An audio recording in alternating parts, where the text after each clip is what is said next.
I've never seen anything like this.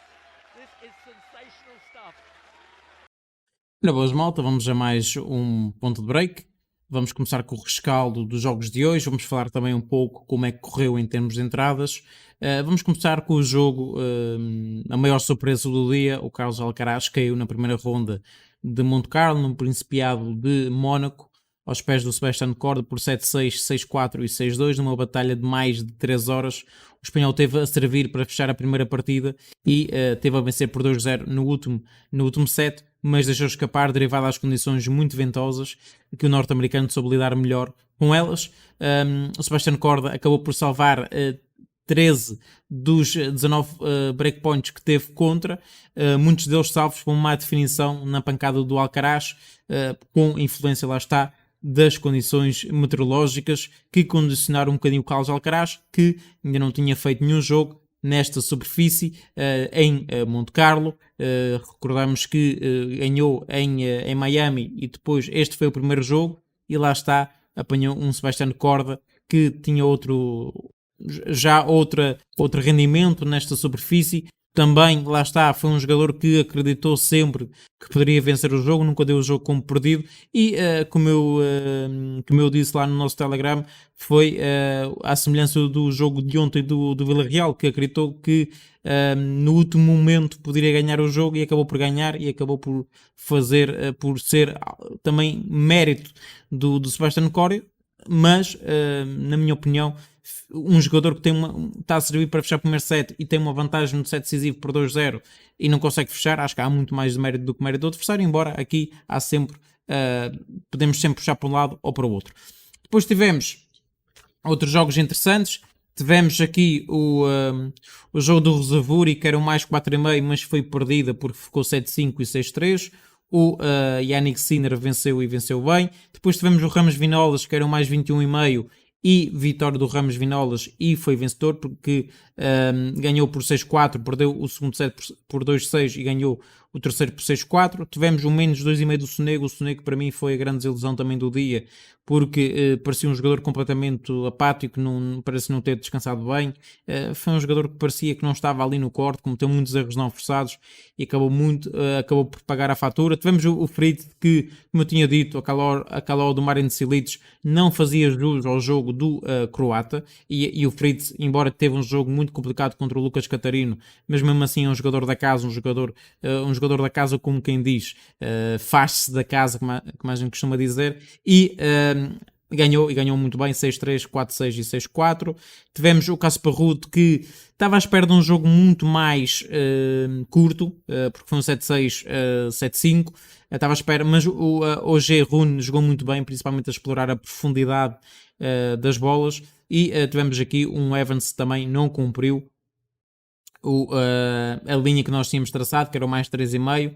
Foi um Evans que podia ter feito muito melhor do que fez em termos de jogo. No entanto, lá está, falhou em alguns pontos decisivos e isso fez com que acabasse por não conseguir ganhar o jogo que nós tínhamos falado. Um jogo que, na minha opinião, podia ter ido para o calado. No entanto, lá está o Goffin a mostrar uma vez mais que está num nível muito, muito alto e está muito confiante, e quando temos um Goffin confiante é muito complicado de bater. Depois tivemos o Musetti, este sim, como eu tinha frisado, e poderia surpreender, e surpreendeu o Auger-Aliassime. O Auger-Aliassime que, como tinha frisado no lançamento do Monte Carlo, para mim era o primeiro top 10 a cair. Não foi porque o Novak Djokovic decidiu ser o primeiro, quis ficar com o protagonismo. O Musetti ganhou muito bem, ganhou por 6-2 e 7-6. No último set as coisas podiam ter sido, quando digo o último estou a referir-me ao segundo, podiam ter sido resolvidas muito mais cedo, mas mesmo assim o italiano esteve à altura. Depois tivemos o jogo do Zverev, que era a linha menos 5,5 e acabou por ser vencedora, porque venceu 6-1 e 7-5, acabou por ser suficiente. Depois tivemos aqui o jogo do menos 3,5 do jogo do Rublev. Este aqui não estava nada à espera, tantas dificuldades para o Rublev. Ficou 14-11 porque perdeu o primeiro set por 2-6, depois ganhou 6-1, 6-4, mas não cumpriu, lá está, o requisito do menos 3,5, ficou apenas uma diferença de 3 games, faltava aqui menos um game, e podia ter sido, porque ele teve a servir, ele teve 4-2 no último set, mas deixou escapar, levou o break quando estava a servir para 6-2, e pronto, acabou por fechar em 6-4. Depois tivemos aqui o Diego Schwartzman menos 3,5 e ganhou muito bem, 6-0, 7-6. Acabou por cumprir a linha que nós tínhamos traçado. Foi digamos, um dia que não houve assim muitas surpresas, digamos assim. Se calhar a maior surpresa, na minha opinião, foi o Bublik. Teve a servir para fechar o segundo set e perdeu e depois desistiu sem dar sinais de lesão. E, por exemplo, fica este registro também aqui. Tivemos também aqui um jogo que foi o Zverev contra o Dalbonis. Não houve grande história, embora o Dalbonis teve um break à frente no último set e depois deixou-se recuperar e depois no momento de maior pressão acabou mesmo por perder por 7-5, mas lá está. Ali no momento de maior pressão todos os jogadores podem vacilar e isso faz parte da modalidade. Vamos começar aqui. Temos aqui um jogo, na minha opinião, que é muito interessante. É o jogo do Casper Ruud contra o Dimitrov. Aqui essa odd parece-me extremamente desajustada. Basta ver que o Dimitrov tem vindo a jogar bem. O último jogo entre os dois foi em San Diego, em 2021. Ficou 2-1 para o Casper Ruud em piso duro. No entanto, o Dimitrov venceu o Lajovic por 2-1, beneficiou da distância do Basilashvili. O Casper Ruud só tem uma vitória, e foi uma vitória aqui arrancada a ferros, mas a gente costuma dizer, frente ao Roger Rune. Acho que essa odd de 1,19 está extremamente desajustada. Eu iria aqui para a linha do mais 19,5, a pensar no 6-4, 6-4. Acho que sim, o Dimitrov tem qualidade para roubar pelo menos um set ao Casper Ruud. O Casper Ruud que gastou muita energia contra o Roger Rune. Um Dimitrov que tem aquela backhand de uma mão que é sempre algo que pode ser diferenciador no jogo. É um jogador que tem um estilo de jogo mais variável e também tem uma bola pesada, profunda, e pode fazer com que o Casper Ruud muitas vezes chegue atrasado, não consiga devolver nas melhores condições, e acho que aqui o jogador búlgaro pode surpreender o jogador norueguês, pelo menos roubar um set, ou então puxar sets mais compridos. Por isso aqui ficaria pela linha mais 19,5 aqui no jogo do Casper Ruud Dimitrov. Depois temos aqui então o jogo do Taylor Fritz contra o Sebastian Korda, que na minha opinião teve aqui um jogo interessante. Gostei de ver ele a vencer o Marin Cilic, foi por 2-1. Korda também venceu o Alcaraz por 2-1. O mercado está equilibrado, na minha opinião. Basta dizer que o Korda tem um melhor aproveitamento em terra batida. Em termos de confronto direto, será o primeiro entre os dois. E aqui são dois jogadores da mesma nacionalidade, são norte-americanos. Gosto mais do estilo de jogo do Taylor Fritz em superfície rápida, em superfície lenta. Nota sempre algumas dificuldades na leitura do jogo do adversário e no posicionamento defensivo. Olhando aqui para os mercados, vai ser complicado encontrar aqui alguma coisa de valor, porque eu acho que vai ser um jogo longo, acho que vai ser um jogo onde os dois jogadores podem roubar um set. E aqui basta ver que o Fritz a ganhar um set a 1,36 e o Korda está a 1,28 a ganhar um set, pelo menos. Por isso, o mercado já prevê um jogo longo. E basta ver aqui que o 21,5 está a 1,55, o 22,5 é 1,75. O mercado já está a prever um jogo a ser resolvido em 3 sets.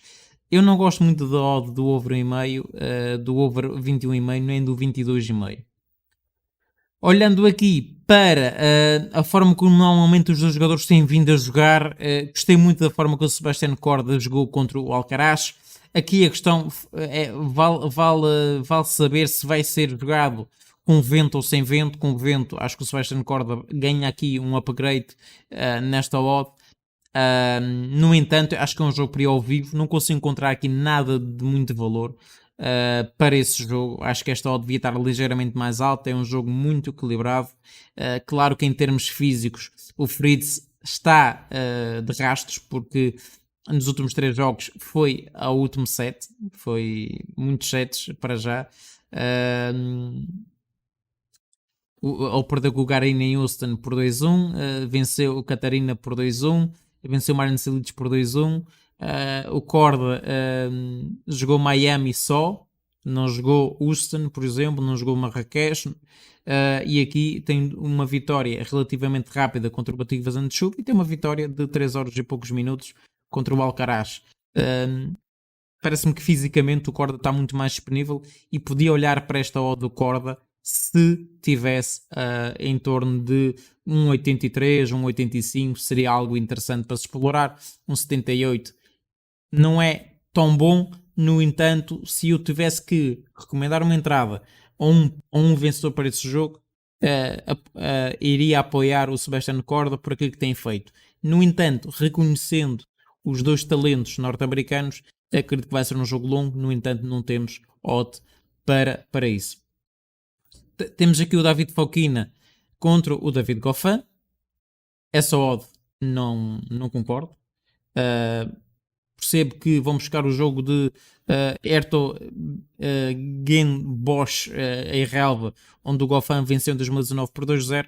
No entanto, em terra batida, o David Fokina tem que ser favorito a ganhar. É verdade que o David Goffin vem de um título, mas em Marrakech, frente ao Molcan por 2-1. No entanto, acho que vai ter aqui muitas dificuldades. O David Fokina, que eliminou o Djokovic, está moralizado, está confiante, está motivado, e essa odd para mim tem muito valor. E até podíamos ir buscar aqui, por exemplo, o mais 2,5 do David Fokina, 1,78, 1,80, pensando que sim, o Goffin pode vencer, mas em 2 tiebreaks. É verdade que o David Goffin está a jogar muito bem, no entanto acho que vai ter muitos problemas com a consistência defensiva e o contra-ataque do David Fokina. Depois temos aqui o jogo do Djere, que vai jogar com o Tsitsipas, que depois da eliminação de Carlos Alcaraz e Novak Djokovic, assumiu o papel de principal favorito a ganhar esta competição do Monte Carlo, segundo a casa Betano. Já agora, para quem não tem conta, está aí o link na descrição para vocês aproveitarem um bónus de 5€ sem necessidade de depósito, e utilizando o código Academia5 ganham mais 5€, ficam no total 10 para vocês fazerem as vossas apostas no Monte Carlo e seguir aqui o programa do Ponto Break. Feita a publicidade, passamos aqui para a análise do jogo do Djere contra o Tsitsipas. Djere, que vem de uma vitória não muito tranquila frente ao Sonego. É verdade que o Sonego entrou, como o nome diz, com sono, e não acordou demasiado tarde para o jogo. É verdade que o Djere teve mérito na forma como soube explorar um jogo menos positivo do italiano. Já o Tsitsipas eliminou com relativa facilidade o Fognini, que não se deu para aquecer o grego.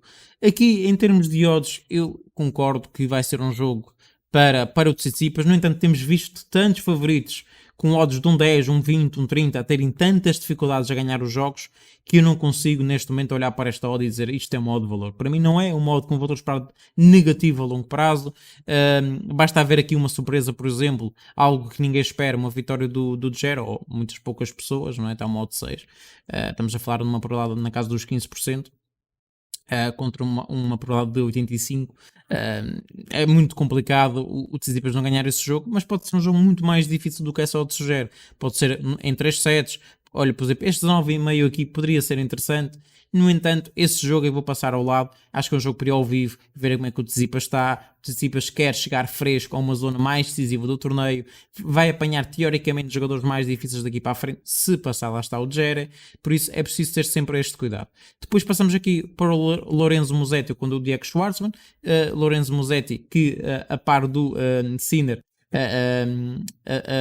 temos aqui claramente a juventude italiana a marcar a presença nesta fase do torneio. O Musetti jogou muito bem contra no último jogo que fez contra o Auger-Aliassime, ganhou por 2-0, num jogo que podia ter sido resolvido mais cedo. No entanto, o último set foi um tie-break. O Schwartzman penou contra o Fucsovics, teve dificuldades contra o Fucsovics. Basta ver que o Schwartzman ganhou, mas foi um 6-0, 7-6. Aquele último set ali, aquele tie-break no segundo set e o último, teve ali alguns momentos onde oscilou muito, e o Fucsovics teve ali algumas oportunidades para dar um mini break, mas não conseguiu dar. E aqui acho que vai ser um jogo muito interessante de se acompanhar. Eu acho que esta odd do Diego Schwartzman, para aquilo que o italiano está a jogar, é uma odd relativamente baixa. O Musetti venceu o último jogo entre os dois em Acapulco o ano passado por 2-1, 6-3, 2-6 e 6-4 numa primeira ronda. Estamos aqui a falar já numa fase mais... estamos a falar nos oitavos de final e parece-me aqui que o Musetti tem aqui alguma chance de surpreender o Diego Schwartzman, que não está, na minha opinião, não está a jogar muito bem. Acho que está a faltar ali alguma coisa, alguma irreverência que nós víamos nas edições anteriores, nos torneios anteriores da Terra Batida. É verdade que é o primeiro torneio em Terra Batida, ainda não terá calibrado as suas pancadas e aquilo que a Terra Batida exige. No entanto, acho que é uma odd desrespeitosa para o italiano, que está a fazer grandes jogos, e a vitória contra o Aliassime prova exatamente isso. Na minha opinião, aqui seria um handicap positivo a favor do Musetti. Por exemplo, mais 3,5, por exemplo, seria algo muito interessante de se explorar. Depois temos aqui o jogo de o Urcax contra o Alberto Ramos Vinolas. Aqui, ok, o Alberto Ramos Vinolas já tem 14 jogos em terra batida realizados este ano, venceu 10.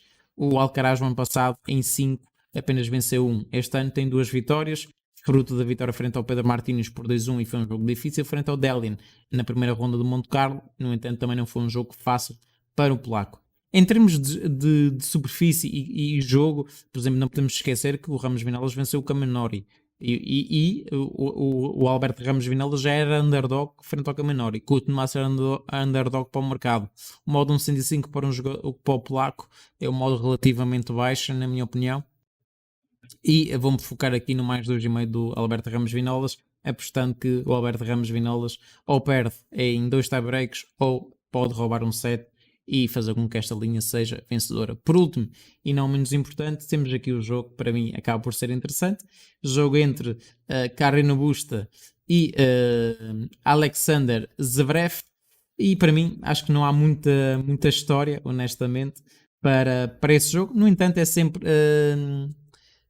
interessante deixar isto bastante assente, porque vejo um Zverev muito confiante a jogar um bom ténis, depois de ter ficado algum tempo afastado dos cortes. Basta ver que o Zverev, desde que foi eliminado com o Casper Ruud em Miami, não participou em um outro torneio, preparou-se mentalmente e fisicamente para este torneio em Monte Carlo, sabendo que tinha chances, depois de saber que Rafa Nadal não ia marcar presença, e agora ver que 2 dos principais favoritos, Alcaraz e Djokovic, estão de fora, ganha aqui um upgrade na odd, renova aqui a confiança para este torneio. É um jogador que pode ganhar, porque tem torneios já conquistados em terra batida, já jogou muito bem contra Rafa Nadal em terra batida, por isso é preciso ter sempre cuidado com este Alexander Zverev, e o mercado cota o Alexander Zverev como favorito do odd 1,30. O Carreño Busta teve muitas dificuldades contra o Bublik, como eu disse. O Carreño Busta beneficia da desistência do Bublik quando estava a subir para fechar o set e depois desiste sem dar sinais de lesão. Basicamente, chateou-se, perdeu ali a vantagem e disse: não vale a pena, vou-me embora. Porque normalmente o jogador que recupera uma desvantagem ganha sempre muita confiança e é sempre mais difícil de bater.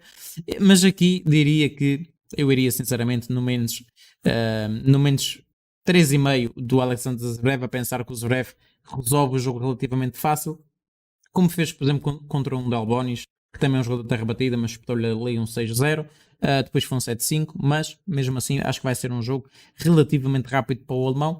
E ficamos por aqui no ponto break. Não se esqueçam de deixar aí o vosso comentário, que entradas é que vão fazer, se concordam com a minha análise, que as entradas que eu recomendei ou não. Estamos aqui abertos para debater, encontrar a melhor solução para os próximos pontos de break. Não se esqueçam de ativar o sininho, subscrever o canal e deixar o vosso like, é sempre importante para o YouTube reconhecer que vocês gostam desse tipo de conteúdo e recomendar para mais pessoas.